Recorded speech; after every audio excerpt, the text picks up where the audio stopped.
Formal charge is something we use when we draw Lewis structures. Okay, formal charge is used to determine the best Lewis structure. By the best Lewis structure, I mean the most stable Lewis structure. Okay, and therefore the most stable arrangement of electrons in a molecule. Okay, formal charge is the number of valence electrons in an isolated atom minus the number of valence electrons assigned to the atom in the Lewis structure. So it's the number of valence electrons in an isolated atom, meaning the number of valence electrons you see on the periodic table for that atom, minus the number of valence electrons you're showing around that atom when you draw the Lewis structure. Okay? The less formal charge, the formal charge closer to zero, the more stable the atom in the Lewis structure, and therefore the more stable structure itself. Formal charges on each atom always add up to the overall charge of the molecule. So if the charge is 0, then all the formal charges on each atom should add up to 0. Let us do this example, Cn minus. Cn minus. Okay? When you count the valence electrons, C has 4, N has 5, and then we need a minus, so we need 1 extra. So that should add up to 10 valence electrons total. Okay? So now to draw this, I'll put C dash N to show that C needs to be connected to N somehow. Okay? And then I'm going to draw electrons around them. So far we've used up 2 in that single bond. So 2, 4, 6, 8, 10. Now you should see that everything doesn't have an octet. So instead, we need to start sharing some electrons. So I'm going to take these 2 away and going to draw another bond to show that those are shared. Okay? But now C right here still doesn't have a full octet. N does. N has 2, 4, 6, 8. But C only has 2, 4, 6. So I'm going to take away 2 more electrons. Oh, I'm having trouble taking them away, so I'm just going to cross those out. I'm taking away those 2 electrons, and I'm creating another bond. So now you can see that we have 2, 4, 6, 8 on C, and 2, 4, 6, 8 on N. I'm going to put brackets around it to show that that has a -1 charge. Again, these right here are crossed out. Sorry about that. I couldn't erase them. Okay, so now let's try to figure out the formal charge. Remember that it's the number of valence electrons in an isolated atom minus the number of valence electrons assigned to the atom in the Lewis structure. So if we look at carbon on the periodic table, carbon has 4 valence electrons. Okay? From the periodic table. It's in group 14 or group 4, depending on the periodic table. So that's the number assigned to the atom. That's the number in the isolated atom. But now let's subtract the number assigned to the atom. So right now we have 1, 2, 3, 4, 5. 5 that are assigned to carbon, meaning 5 electrons around carbon in our Lewis structure. So 4 minus 5 is -1. Now charges here are important. Let's think about nitrogen. Nitrogen on the periodic table should have 5 electrons, and here we see 1, 2, 3, 4, 5. So 5 minus 5 would be 0. So carbon would have a -1 formal charge here, and nitrogen would have a 0 formal charge. And total, as I said, they should add up to the overall charge. Well, the overall charge of Cn minus, which is called cyanide, is -1. And our formal charges, -1 and 0, do add up to -1. So that is correct. That is our overall charge. Nice job. So here we get into some more uses of formal charges. One rule to think about is, in terms of formal charge, the most stable, therefore the better, Lewis structure if atoms have the smallest formal charges. So let's say one atom has -2 formal charge, another has a -3, and another has a -4.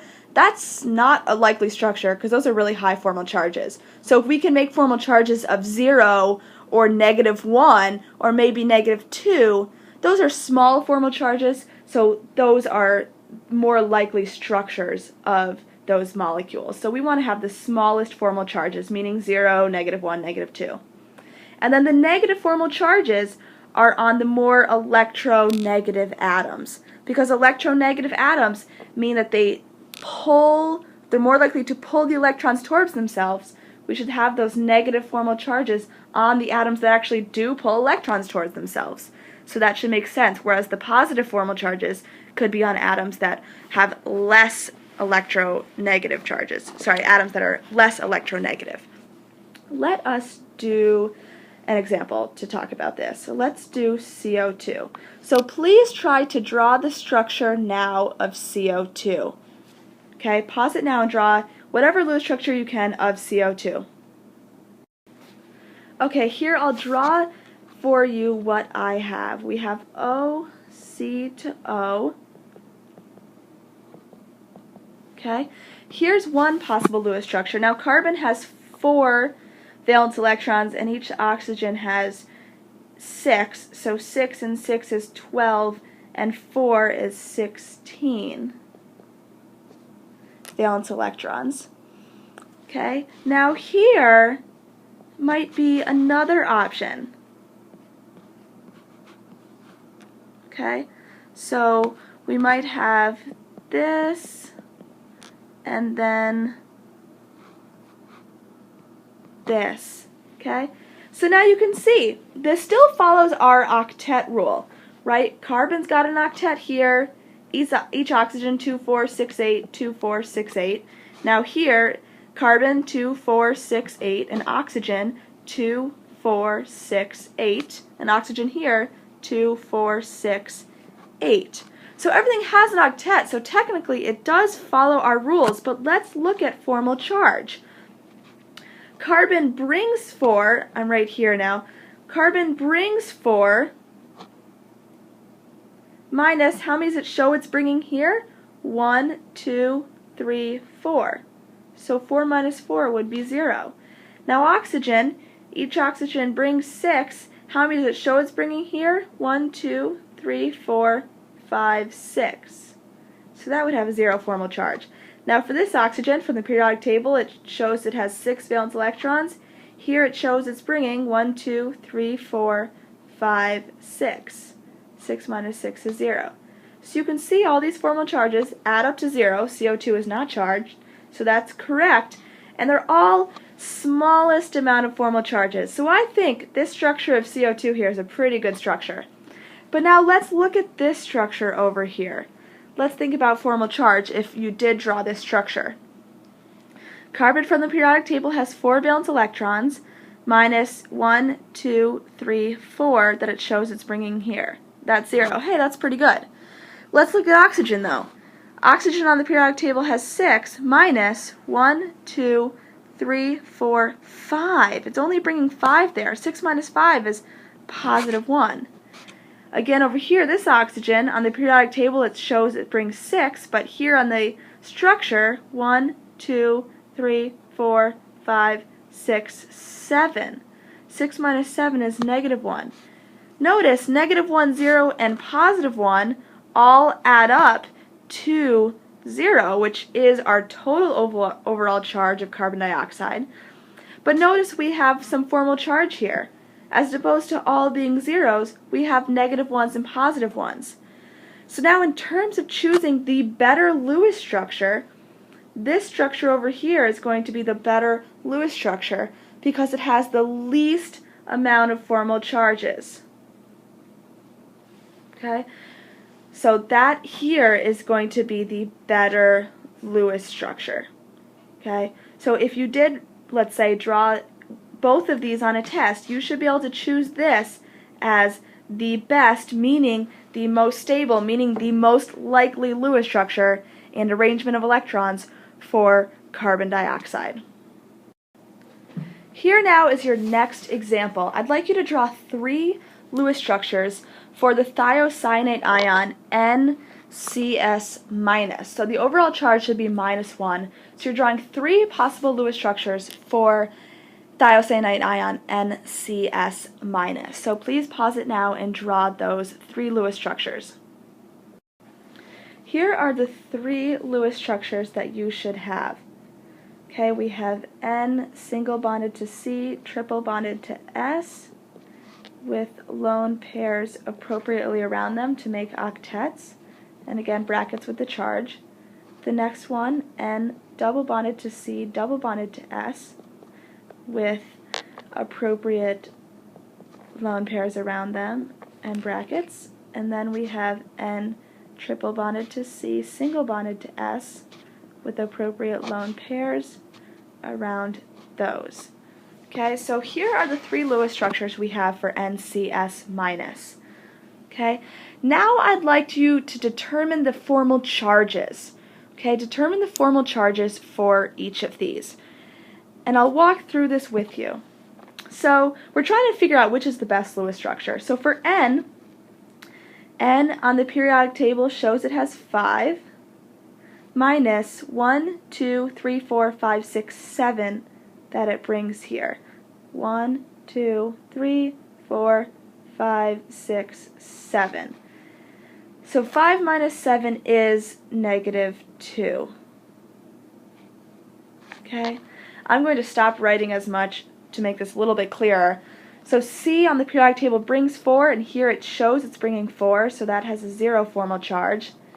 And S on the periodic table is right below oxygen, so it brings 6, and here it shows it's bringing 1, 2, 3, 4, 5. So 6 minus 5 is +1. So we have -2, 0, and +1. Now here, looking at the second structure, N on the periodic table shows that it brings 5, and here it's bringing 1, 2, 3, 4, 5, 6. So 5 minus 6 is -1. Carbon, 4 on the periodic table and 4 here, so that's 0. And sulfur is 6 on the periodic table minus 1, 2, 3, 4, 5, 6 here, so that's 0. Okay, and then now for our last one here, nitrogen again on the periodic table shows it has 5 valence electrons minus 1, 2, 3, 4, 5, so 5 minus 5 is 0.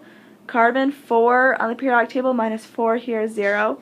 And sulfur is 6 on the periodic table minus 1, 2, 3, 4, 5, 6, 7. So 6 minus 7 is -1 here. Now notice that all of these charges add up to the total charge. -2, 0, and +1 make -1. -1, 0, and 0 make -1. And -1, 0, and 0 add up to -1 as well. Okay, so they are all correct Lewis structures in terms of your octet rules, in terms of adding up to the total charge, but now we want to choose the best Lewis structure, meaning the most stable structure, the most likely to exist. Okay, so hopefully you can eliminate them first with this one. Let's eliminate that one. The reason I'm doing it is because it has a lot of formal charge. It's got a +1, it's got a -2, whereas the other structures only have one formal charge of -1 for each of them. So according to our rules, I've eliminated the one with the most formal charges. Now we've got 2 left. You'll see that one of your rules says the negative formal charge needs to be on the more electronegative atom. And if you remember our electronegativity trend, it increases as we go up in right. So N is more electronegative than C and S. I realize S is more to the right of N, but N is more electronegative.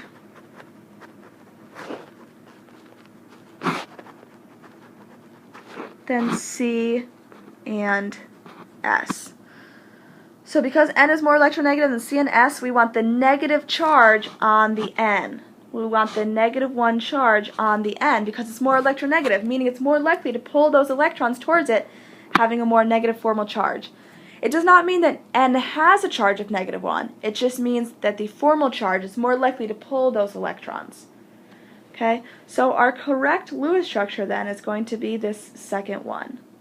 okay, that has the -1 formal charge on the N. Nice job on this. And one last thing. Chemists, here is your homework. You're going to read pages 197 to 198.